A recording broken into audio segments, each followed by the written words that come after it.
سفیان بن عیینہ نے بیان کیا، ان سے عمرو بن دینار نے بیان کیا اور انہوں نے حضرت جابر بن عبداللہ رضی اللہ عنہ سے سنا۔ انہوں نے بیان کیا کہ ہم سے حضرت ابو سعید خدری رضی اللہ عنہ نے بیان کیا کہ رسول اللہ صلی اللہ علیہ وسلم نے فرمایا، ایک زمانہ آئے گا کہ اہل اسلام کی جماعتیں جہاد کریں گی، تو ان سے پوچھا جائے گا کہ کیا تمہارے ساتھ رسول اللہ صلی اللہ علیہ وسلم کے کوئی صحابی بھی ہیں؟ وہ کہیں گے کہ ہاں، تب ان کی فتح ہوگی۔ پھر ایک ایسا زمانہ آئے گا کہ مسلمانوں کی جماعتیں جہاد کریں گی، اور اس موقع پر یہ پوچھا جائے گا کہ کیا یہاں رسول اللہ صلی اللہ علیہ وسلم کے صحابی کی صحبت اٹھانے والے تابعی بھی موجود ہیں؟ جواب ہوگا کہ ہاں، اور ان کے ذریعے فتح کی دعا مانگی جائے گی۔ اس کے بعد ایک زمانہ ایسا آئے گا کہ مسلمانوں کی جماعتیں جہاد کریں گی، اور اس وقت سوال اٹھے گا کہ کیا یہاں کوئی بزرگ ایسے ہیں جو رسول اللہ صلی اللہ علیہ وسلم کے صحابہ رضی اللہ عنہم کے شاگردوں میں سے کسی بزرگ کی صحبت میں رہے ہوں؟ جواب ہوگا کہ ہاں ہیں، تو ان کے ذریعے فتح کی دعا مانگی جائے گی، پھر ان کی فتح ہوگی۔ صحیح بخاری حدیث نمبر 3649۔ اسرائیل نے بیان کیا، ان سے ابو اسحاق نے اور ان سے حضرت برا رضی اللہ عنہ نے بیان کیا کہ حضرت ابو بکر رضی اللہ عنہ نے ان کے والد حضرت عازب رضی اللہ عنہ سے ایک پالان 13 درہم میں خریدا۔ پھر ابو بکر رضی اللہ عنہ نے عازب رضی اللہ عنہ سے کہا کہ برا، اپنے بیٹے سے کہو کہ وہ میرے یہ پالان اٹھا کر پہنچا دیں۔ اس پر حضرت عازب رضی اللہ عنہ نے کہا، یہ اس وقت تک نہیں ہو سکتا جب تک آپ وہ واقعہ بیان نہ کریں کہ آپ اور رسول اللہ صلی اللہ علیہ وسلم مکے سے ہجرت کرنے کے لیے کس طرح نکلے تھے، حالانکہ مشرکین آپ دونوں کو تلاش بھی کر رہے تھے۔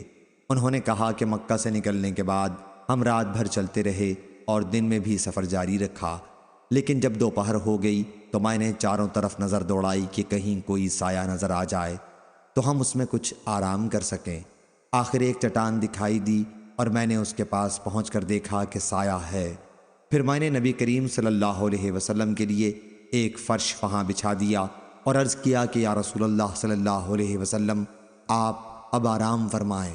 چنانچہ آپ لیٹ گئے۔ پھر میں چاروں طرف دیکھتا ہوا نکلا کہ کہیں لوگ ہماری تلاش میں نہ آئے ہوں۔ پھر مجھ کو بکریوں کا ایک چرواہا دکھائی دیا جو اپنی بکریاں ہانکتا ہوا اسی چٹان کی طرف آ رہا تھا، وہ بھی ہماری طرح سائے کی تلاش میں تھا۔ میں نے بڑھ کر اس سے پوچھا کہ لڑکے، تو کس کا غلام ہے؟ اس نے قریش کے ایک شخص کا نام لیا تو میں نے اسے پہچان لیا۔ پھر میں نے اس سے پوچھا، کیا تمہاری بکریوں میں دودھ ہے؟ اس نے کہا جی ہاں۔ میں نے کہا کیا تم دودھ دھو سکتے ہو؟ اس نے کہا کہ ہاں۔ چنانچہ میں نے اس سے کہا اور اس نے اپنے ریوڑ کی ایک بکری باندھ دی۔ پھر میرے کہنے پر اس نے اس کے تھن کے غبار کو جھاڑا۔ اب میں نے کہا کہ اپنا ہاتھ بھی جھاڑ لے۔ اس نے یوں اپنا ایک ہاتھ دوسرے پر مارا اور میرے لیے تھوڑا سا دودھ دوہا۔ حضرت صلی اللہ علیہ وسلم کے لیے ایک برتن میں نے پہلے ہی سے ساتھ لے لیا تھا اور اس کے منہ کو کپڑے سے بند کر دیا تھا، اس میں ٹھنڈا پانی تھا۔ پھر میں نے دودھ پر وہ پانی ٹھنڈا کرنے کے لیے ڈالا، اتنا کہ وہ نیچے تک ٹھنڈا ہو گیا، تو اسے آپ کی خدمت میں لے کر حاضر ہوا۔ آپ بھی بیدار ہو چکے تھے۔ میں نے عرض کیا دودھ پی لیجئے۔